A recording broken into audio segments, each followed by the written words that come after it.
বন্ধুরা, আজকে আমি নতুন একটা রেসিপি নিয়ে এলাম। জানি না তোমাদের কতটা ভালো লাগে। এই গরমের জন্য আমি এই রান্নাটা আজকে তোমাদের সঙ্গে আমি শেয়ার করছি। আর তোমাদেরকে সবাইকে জানাই আন্তরিক প্রীতি ও শুভেচ্ছা। বন্ধুরা, আশা করি তোমরা সবাই ভালো আছো, আমিও ভালো আছি।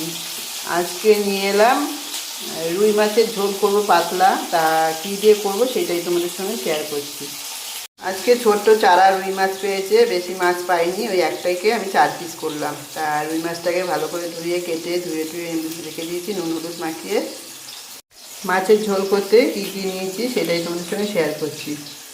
প্রথমে দেখাই, একটু কাঁচা পেঁয়াজ কেটে নিয়েছি, ঝিঙে ভালো করে পরিষ্কার করে কেটে নিয়েছি, আলু, পেঁপে, আর সবচেয়ে মেন হলো গন্ধরাজ লেবু নিয়েছি। মাছের ঝোলটা আজকে লেবু দিয়ে করব। দেখেছো, ভালো করে কেটে নিয়েছি। আর এই যে করলা লম্বা লম্বা করে কেটে নিয়েছি। করলাটাকে হালকা ভেজে নেবো। আমি চলো বন্ধুরা তোমাদের দেখাচ্ছি কী করে করছি মাছটা। করলাটা হালকা ভাজা হয়ে গেছে, এবার আমি কী করবো, করলাটা তুলে নেবো।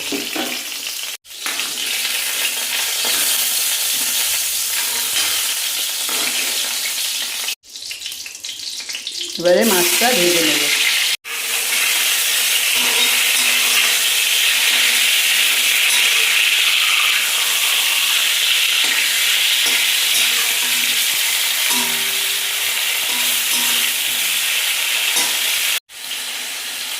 মাছ ভাজতে ভাজতে কী কী মশলা দেবো সেটা আমি তোমাদের সঙ্গে শেয়ার করে দিচ্ছি।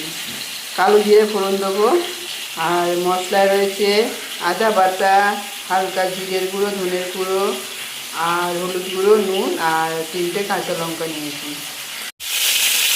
দুটোতে মাছটা ভাজা গেল, এবারে মাছগুলো একটা একটা করে তুলে নেব। মাথাটা একটু ভালো করে ভেজে নিচ্ছি, নাহলে মাথায় একটু আস্তানি আস্তানি গন্ধ বেরোয় না, ভালো লাগে না। মাথাটা ভাজা হয়ে গেল, কালো জিরা ফোড়ন দিলাম, কাঁচা লঙ্কা দিয়ে দিলাম, আলু দিয়ে দিলাম, কেটে রাখা পেঁপেও দিয়ে দিলাম। এবারে হালকা ভেজে নেব, তারপরে কুচনো পেঁয়াজটা, ঝিঙে কাটাটা দেবো। আমি কিন্তু হালকা তেলে রান্না করছি, দেখতে পাচ্ছ কড়াইতে তেল নেই বললেই চলে, গরম পড়েছে তো। দেখো হালকা তেলে, দেখেছো কড়াইতে তেল নেই বললেই চলে, গরমে তো তেলটা বেশি না খাওয়াটাই উচিত। এটা হালকা ভেজে নেবো, তারপরে কুচনো পেঁয়াজটা দিয়ে দেবো। পেঁপে আলুটা হালকা ভাজা হয়ে গেছে, এবারে পেঁয়াজ কোচানোটা আমি দিয়ে দেবো। দিয়ে আবার ভালো করে নাড়াবো। পেঁয়াজটা ভাজা হতে হতে এবারে মশলাটা আমি হালকা জল দিয়ে ভিজিয়ে রাখবো।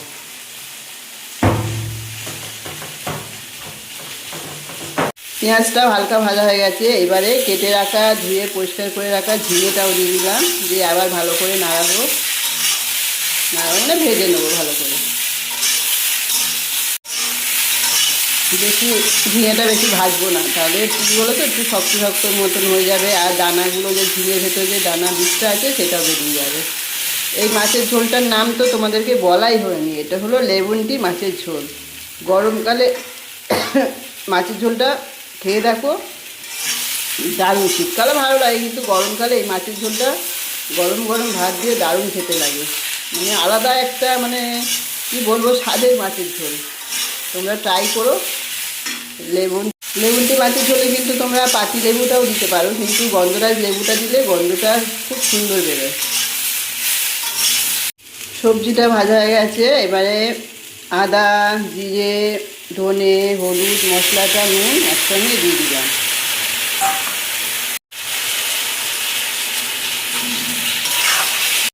ভেজে রাখা করলাটা দিয়ে দিলাম,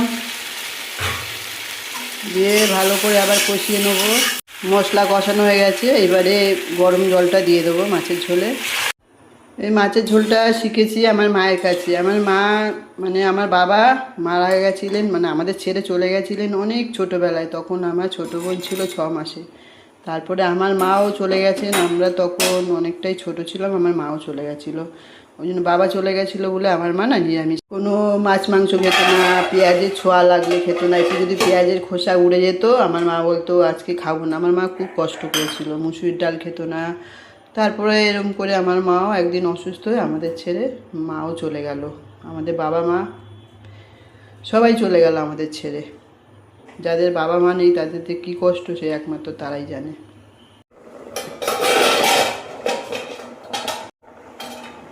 মাছের ঝোল ফুটে গেছে, ভেজে রাখা মাছটা দিয়ে দিলাম।